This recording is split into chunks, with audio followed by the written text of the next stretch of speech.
दोस्तों, मैं सतबीर सिंह अपने YouTube के भारत लिंक ग्लोबल चैनल पर आपका स्वागत करता हूं। दोस्तों, जैसा कि पहले ही लग रहा था कि जो हमारे उपराष्ट्रपति के पद के लिए जो चुनाव हुआ है उसमें एनडीए के जो उम्मीदवार थे सीपी राधाकृष्णन जी वो जीत जाएंगे और जो विपक्ष के उम्मीदवार थे सुदर्शन रेड्डी जी वो नहीं जीत पाएंगे वो। तो ऐसा ही हुआ जैसे पहले लग रहा था। हालांकि जो विपक्ष है यानी इंडी गठबंधन है वो सोशल मीडिया के सहारे इस चुनाव को लड़ने लग रहा था और सोशल मीडिया के कुछ मुट्ठी भर चैनल थे वो उसमें बीजेपी की बहुत करारी हार दिखा रहे थे, एनडीए की बहुत करारी हार दिखा रहे थे और ये बता रहे थे कि सुदर्शन रेड्डी बहुत ज़्यादा भारी मतों से ये चुनाव जीतेंगे। जैसे ही सुदर्शन रेड्डी जीतेंगे नरेंद्र मोदी को अगले दिन ही इस्तीफा देना पड़ेगा और नरेंद्र मोदी के अब दिन लग चुके हैं यानी वो जा चुके हैं। खैर दोस्तों, ऐसा तो हुआ नहीं और उनको जो सोशल मीडिया के जो चैनल थे जिनका सिर्फ एक ही प्रोपेगेंडा एक ही एजेंडा है तो वो उनका फेल हो गया और वो मायूस भी हो गए। और लेकिन फिर भी कभी वोट चोरी के नाम की वोट चोरी किए गए हैं, वोट वो खरीदे गए हैं, क्रॉस वोटिंग करवाई है या फिर पैसे दिए गए हैं, डराया धमका गए, इस तरह के आरोप लगा के अपनी वो दुकान अब भी चलाने लग रहे हैं। लेकिन कुल मिला के बात ये है कि अपने सीपी राधाकृष्णन जी है वो देश के 15वें उपराष्ट्रपति बन चुके हैं। तो अब दोस्तों अगर इस चुनाव की हम बात करें तो इस चुनाव में 788 सांसदों ने अपना मत प्रयोग करना था, लेकिन 767 सांसदों ने इसमें वोट डाला और उनमें से 452 तो सीपी राधाकृष्णन जी को मिले यानी एनडीए के उम्मीदवार को मिले और जो 300 वोट है वो मिले विपक्ष के उम्मीदवार को सुदर्शन रेड्डी जी को। इस तरह जो एनडीए के उम्मीदवार हैं सीपी राधाकृष्णन जी 152 वोटों से वो जीत गए और उपराष्ट्रपति बन गए। तो इस चुनाव में दोस्तों 15 वोट तो ऐसे थे जो अमान्य करार हुए और 14 विपक्षी सांसदों ने क्रॉस वोटिंग की। और इसमें तेलंगाना से एक पार्टी है, क्योंकि तेलंगाना से ये सीपी राधाकृष्णन जी आते हैं तो उन्होंने भी अपने जो वोट थे वो वाईएसआर कांग्रेस थी उसकी 11 सांसद थे, उन्होंने भी जो वोट दिए सीपी राधाकृष्णन जी को ही दिया। और इसमें लगभग दोस्तों 14 या 15 ऐसे थे जो उम्मीदवार थे वो अनुपस्थित रहे। अनुपस्थित का मतलब ये होता है कि वो इनको एनडीए के उसको तो दे नहीं सकते और अपने उनको देना नहीं चाह रहे तो वो अनुपस्थित रहे तो वो संख्या भी कम हो जाती है। खैर दोस्तों, कुल मिला के ये है कि जैसा भी हुआ जो कुछ भी हुआ ये भी आरोप लग रहे हैं कि जो अमान्य वोट है वो भी गलत, उन्होंने जानबूझ के अमान्य वोट करवाए ताकि जो विपक्ष का उम्मीदवार है वो जीत ना पाए।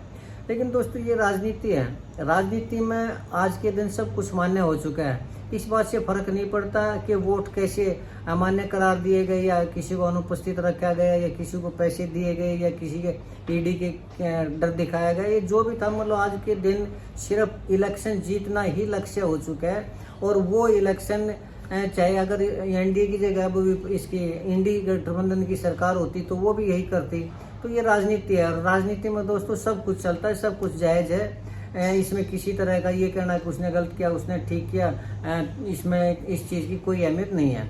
तो चलो दोस्तों, जो भी अब कुल मिला के ये है कि सीपी राधाकृष्णन जी अगले उपराष्ट्रपति 15वें उपराष्ट्रपति हो चुके हैं। लेकिन दोस्तों अब ये जो एनडीए के उम्मीदवार है ना जो जीते हैं उपराष्ट्रपति पद के, इसका एक अर्थ भी है कि इस जीत की क्या भविष्य में क्या प्रभाव पड़ेगा। तो पहली बात तो दोस्तों ये प्रभाव पड़ेगा कि इस तरह के जो इलेक्शन है ना वो संसाधनों से जीते जाते, खाली सोशल मीडिया के सहारे पर नहीं जीते जाते।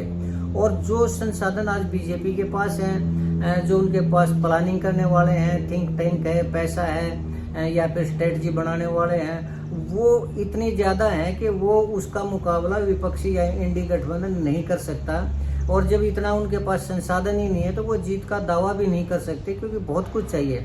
लेकिन अगर ये विपक्षी गठबंधन ये चाहता है कि वास्तव में उनकी जो पार्टी की सरकार बने, विपक्षी गठबंधन की सरकार बने, तो सबसे पहले तो उनको उसी लेवल के ऊपर जाकर ना ये संसाधन जुटाने होंगे। लेकिन लगता नहीं कि इतने ज़्यादा संसाधन वो जुटा पाएंगे क्योंकि सरकार के पास और भी बहुत कुछ होता है, पैसा ही नहीं, पैसे के अलावा और भी बहुत कुछ होता है। तो वो सारा सब कुछ जब तक विपक्षी गठबंधन इकट्ठा नहीं कर पाएंगे तब तक नहीं लगता कि वो अपने किसी उम्मीदवार को जिता पाएंगे। और अगर बात करें कि सिर्फ सोशल मीडिया के सहारे पे या कुछ मुट्ठी भर चैनलों से और इसी तरह पार्टी में वो करते रहेंगे, फूट रहेगी, कोई कहीं वोट डालने लग रहा है, कोई कहीं वोट डालने लग रहा है, तब तक तो मुझे लगता है कि आने वाला जो चुनाव है 2029 का, 2029 के चुनाव में भी मुझे नहीं लगता कि विपक्षी गठबंधन एक हो पाएगा या कोई चुनाव जीत पाएगा। आज उन्होंने उपराष्ट्रपति पद का जो चुनाव है वो खोया है, कल को बिहार में इलेक्शन आने लग रहे हैं, तो बिहार में भी मुझे नहीं लगता कि वो कोई ज़्यादा तीर मार पाएंगे या कोई चुनाव जीत पाएंगे। बिहार का भी यही रिजल्ट रहेगा और उसमें भी जो सरकार है वो एनडीए की सरकार बनेगी, यानी बीजेपी और नीतीश बाबू की सरकार है जेडीयू, वो मिलकर ने सरकार बनाएगी। उसमें मुझे नहीं लगता कि कांग्रेस या लालू राबड़ी या उस तरह की कोई सरकार बनाएंगे। क्यों? क्योंकि एक तो इनके अंदर फूट इतनी ज़्यादा है, दिखावा तो ये करते हैं कि हम सब एक हैं, लेकिन जब एंड टाइम आता है तो कोई कहीं चला जाता है, कोई कहीं चला जाता है, किसी अपने हित होते हैं, किसी को पैसे की ज़रूरत होती है, किसी को पद की ज़रूरत होती है, किसी को भविष्य में टिकट की उम्मीद होती है।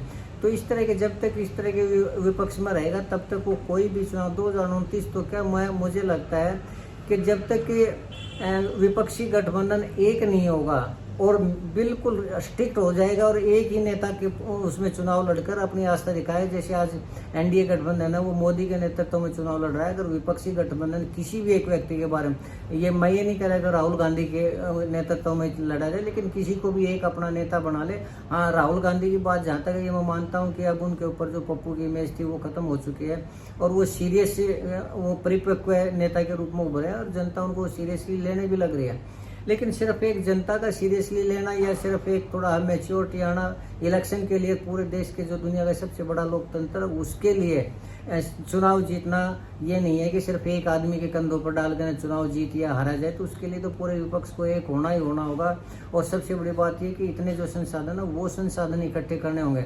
जब तक ऐसा नहीं होगा तब तक मुझे नहीं लगता कि इंडी गठबंधन 2029 या 2034 के चुनाव में भी कोई कमाल कर पाएगा। और मुझे लग रहा है कि जिस हिसाब से मोदी चुनाव लड़ रहे हैं, जिस हिसाब से अमित शाह वो प्लानिंग करते हैं और जो संसाधन झोंक देते हैं, पूरी ताकत लगा देते हैं, आने वाले 20 साल में भी मुझे नहीं लगता कि एनडीए को या बीजेपी को या मोदी को कोई हरा पाएगा। ये हो सकता है कि 2 टर्म के बाद, 1 टर्म के बाद मोदी की जगह योगी या कोई और व्यक्ति आ जाए।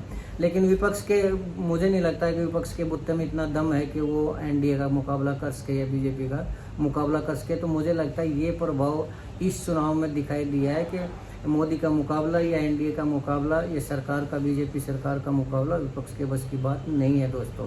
तो आज के लिए मेरा आकलन इतना ही था और मैंने यही कहना था कि कुछ बदलने वाला नहीं है। खाली भाषणों से, खाली अखबारों से, पत्रकारों से, यूट्यूब के ऊपर चैनल चलाने से या इस तरह से वार करने का कोई फ़ायदा नहीं। जब तक कि ज़मीन के अंदर दम नहीं होगा, हकीकत में दम नहीं होगा, तब तक ऐसे ही एनडीए जीती रहेगी और विपक्ष हारता रहेगा। तो आज के लिए इतना ही दोस्तों।